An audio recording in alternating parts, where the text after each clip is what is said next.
Баршаға сәлем, қымбатты достар. Бүгін мен сіздерге «Уақыттың шегі» атты фильм туралы айтып беремін. Жайланып отырып көреді деген үміттемін. Жас жұп қонақ үйде қол ұстасып жатқан кезде жаңа тыйым салынған синхрони препаратын қабылдайды. Олар әсерлерін күтіп жатқанда ер адам бөлмеден шығып, лифтке көтеріліп, бірнеше секундтан кейін екеуі де әртүрлі нәрселер көре бастайды. Әйел төсек үстінде жатып, бөлмеде бұталар мен өсімдіктер пайда болып, қабырғалар жойылып, түрлі тайпадағы адамдар пайда болғанын көреді. Енді әйел қалың джунглидің ортасында тұр. Ер адам жақындағанда оған жақындап келе жатқан жыланды байқайды. Лифтте ер адам қабырғалардың құлап жатқанын көріп, алдынан шөл дала пайда болады. Лифттің едені кенеттен жоғалып кеткенде ер адам құмға құлайды. Осы уақытта қала маңында Стив пен Денис атты ең жақсы достар жедел жәрдем фильтрлерімен жұмыс істеп жатыр.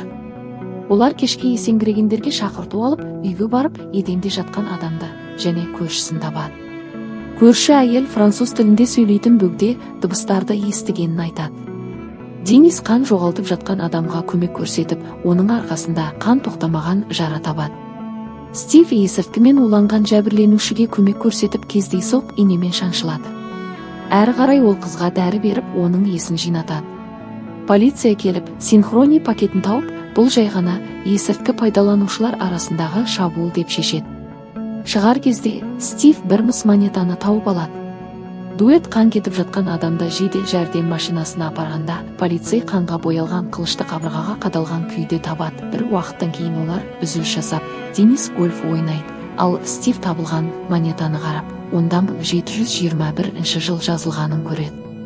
Стив ВИЧ-тен тексерілу үшін дәрігерге барады. Ол Стивке толық медициналық тексеруден өтуге кеңес береді. Кейін Стив досы Денистің қызының туған күнін тойлауға келгенде, ол Денистің үлкен қызы Брианна айдалада отырғанын көреді. Стив оған жақындап, Брианна оны крутой аға ретінде танитынын біледі. Брианна өзіндегі жағдайды айтуға тырысады, бірақ телефон қоңырауы оны бөліп кетеді. Кешке жұмыс кезінде Денис пен Стив соңғы төтенше жағдайға барады. Онда біреу тірідей өртеніп кеткен. Полицейлер құрбанның қалай қаза тапқанын білмейді, өйткені ешқандай өрт белгілері байқалмаған. Олар синхрони пакетін тауып, есірткімен уланғандардың бір-біріне шабуыл жасағаны деген қорытындыға келеді. Стив ауруханаға мидың сканерлеуіне барады, және оның миында ісік бар екенін анықтайды. Бұл оны шошытады. Содан кейін Денис пен Стив келесі жағдайға аттанады. Онда жылан әйелді тізесінен шағып, ол шок күйінде болып, өзінің жігітінің атын бұрмалайды. Олар оқиға орнында тағы бір синхрони пакетін және оны сатып алған дүкеннің сөмкесін табады. Жануарларды бақылау қызметі жыланның шаққанын анықтайды, ал бұл жылан осы ауданда бірнеше 10 жылдықтар бойы көрінбеген. Сол уақытта қонақ үй қызметкері лифт шахтасында қатты соққының дыбысын естігенін хабарлайды, және Денис іздеу жұмыстарын бастайды. Лифт есігін ашқанда, ол шахтаның түбінде мәз болып жатып, мерт болған жігітті табады. Жолда Стивтің дәрілерді жиі қабылдайтынын байқайды. Стив өз дәрігерімен кездесіп, ісіктің ми безіне әсер еткенін және нақты деректер жоқ екенін біледі. Стивтің қалған уақыты 6 аптадан бірнеше 10 жылдықтарға дейін созылуы мүмкін. Дәрілер мен терапияға қалай жауап беретіндігіне байланысты. Кейін Стив Дениске бұл жаңалықты қалай жеткізуді ойлайды, бірақ бас тартуға шешім қабылдайды. Денис Брианнамен баскетбол ойнап, оған жақын болуға тырысады. Ол өздерінің аралары алыстап кеткеніне алаңдайды, бірақ Брианна оның жаман нәрсе емес екенін айтады. Брианна өз өмірі туралы не істеу керектігін білмей, алаңдаулы. 7 минут өткен соң, Стив біртіндеп қазіргі уақытқа оралады, шам сыйлайды. Денис неке туралы күмәндерімен бөлісіп, отбасы болу соншалықты да жақсы еместігін мойындайды. Ол Стивтің бойдағы өміріне қарап қызғаныш сезімін бастан кешіреді. Денис Стивтен қабылдап жүрген дәрілері туралы сұрап, оның тәуелділікке ұшырау мүмкіндігінен алаңдайды, бірақ Стив ісік туралы айтпайды. Ол өзіне өзі қамқор бола алатынын айтады. Келесі күні дуэт жаңа есірткі оқиғасына барады. Онда жасөспірімдердің біреуі үстінде жатып, екіншісі меңгерілмеген күйде болады. Денис қызының үйде жоқ екенін біліп, оның жоғалғанын растайды. Стив синхрони сататын дүкенге барып, барлық пакеттерді сатып алады. Дүкенде Стивке бір адам ол монетаны байқап, оған бағасы дүкеннен әлдеқайда жоғары екенін ұсынады. Стив оны итеріп жібереді, Денис және оның әйелі жоғалған Брианнаны табу үшін билікпен байланысады және іздестіру хабарландыруларын таратады. Әйелі үнемі жеткіліксіз шаралар қолданғандарын сезінеді. Кешке Стив өз иті Хокингпен бірге төсекте жатқанда қонақ бөлмесінен шуды естиді. Ол битаны алып тексеруге шығады. Шкафты ашқанда дүкеннен келген адамды табады. Стив оған соққы берме боп қорқытып, бірақ ол синхрониді жасаушы екенін және оның аты доктор Керманиш екенін мойындайды. Синхрони бүкіл елде сатылып жатыр. Керманиш синтетикалық есірткілерді заңды дәрілердің молекулалық құрылымын өзгерту арқылы жасайды. Синхрони жай ғана көңіл көтеру құралы болып табылған, бірақ ол уақытты саяхаттауға мүмкіндік беретін нәрсені кездейсоқ жасады.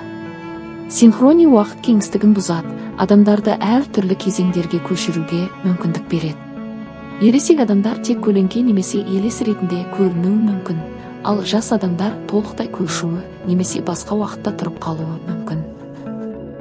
Стив синхрониді унитазға жібергенін айтады және Керманишке кетуді бұйырады. Барлығы жойылды деп ойлайды. Бірақ кейінірек Стив синхрониді суға емес, тек қоқысқа тастағанын біледі. Келесі күні Стив химиотерапиядан өтеді және аяқтағаннан кейін жанама әсерлерді сезініп құсып жатады.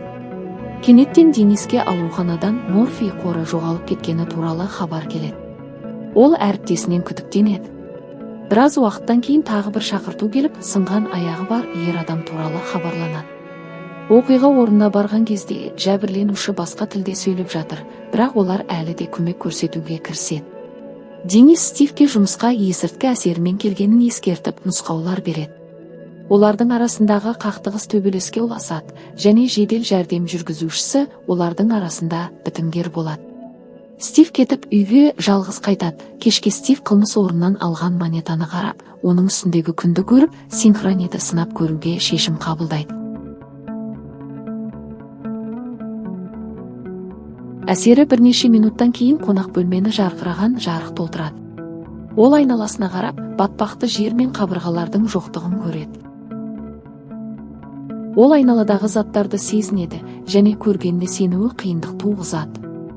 Алыста оны Құдайға дұға етіп жатқан адам қуып жүр, бірақ Стивтің назарын құлдырауын тартады. Адам қылышпен Стивке шабуыл жасайды, ал испандық өзінің қылышын қолданады. Стив өз қонақ бөлмесіне оралып, Хокингті шатасқан күйде көріп тұрады. Стив болған оқиғаны түс сияқты ұмытып кетеді, бірақ еденде конкистадордың қылышының ізі қалғанын көргенде бәрі есіне түседі. Ол өз тәжірибесін видеокамераға түсіріп, синхронидің оған 7 минутқа дейін өткен уақытқа қайта оралуға мүмкіндік беретінін түсіндіреді. Ол Брианнаның да дәл осындай жағдайға тап болғанына күмәнданады. Стив тағы бір дозаны қабылдайды да, баяу түрде жоғалып кетіп, мұздақ кеңістікте пайда болады. Ол дереу суықтан дірілдей бастайды. Стив жақындап келе жатқан бейнені байқайды, бірақ осы сәтте суықтан есінен танып құлайды. 7 минуттан кейін Стив қайтадан өз қонақ бөлмесінде пайда болады. Ол уақыттың ұзақтығы бөлмедегі орнынан тәуелді екенін түсінеді, сондықтан ол қайтадан дәл сол жерге баруға тырысады. Бұл жолы ол пальто киіп отын алады. Ол жақындап келе жатқан фигураны бақылап тұрады. Ол қолында найза ұстап келеді. Фигура жақындаған кезде Стив оның үңгір адамы екенін көреді. Стив найзаға қол тигізеді және ол қаруын түсірген кезде Стив оған отыруды ұсынады. 7 минут өткен соң Стив біртіндеп қазіргі уақытқа оралады. Келесі күні таңертең Денис пен оның жұбайы өздерінің некелік мәселелерімен алаңдаулы қызының жоғалуына байланысты ұрсып жатыр. Осы уақытта Стив радиодан доктор Кермаништің өзіне қол жұмсағанын естиді. Кешке Стив парамедиктердің медальон, қылыш және есік тұтқасын тапқанын ойлап, ол да заттарды уақытқа тасымалдай алу керек деп шешеді.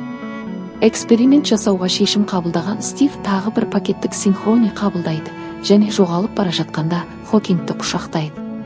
Олар уақытты табысты түрде тасымалдайды, бірақ өкінішке орай тұрғындардың көпшілігі оларды жек көреді.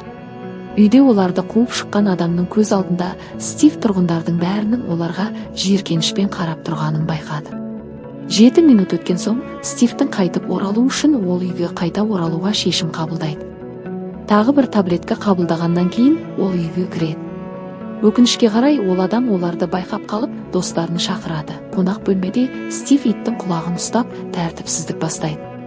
Ер адамдар Стивті атуға дайындалады, бірақ кенеттен Стив қайтадан қонақ бөлмесінде пайда болады. Бұл жолы Хокингсіз Стив терезеден иттің арсылдағанын естиді. Жүгіріп барып, ол Хокингтің баяу түрде жоғалып бара жатқанын көреді. Бұл жағдай оған екі қорытынды жасауға көмектеседі. Егер 7 минут өтсе де, сіз алғашқы рет пайда болған жерге қайта оралмасаңыз, сіз сол жерде тұрып қаласыз. Содан кейін Стив Брианна жоғалып кеткен жерге баруға шешім қабылдайды. Оқиғаға қатысқан жас өспірімдердің бірі Брианнаның жоғалмас бұрын орындықта отырғанын айтқан. Стив дәл осы жерге баруға тырысады және орманның ортасында бірнеше адамның ритуал өткізіп жатқанын көреді. Олар оны шақырған рух деп қабылдап түсінен жабылады. Стив қашып кетуге мәжбүр болады, бірақ ол жамандықсыз қазіргі уақытқа қайта оралады.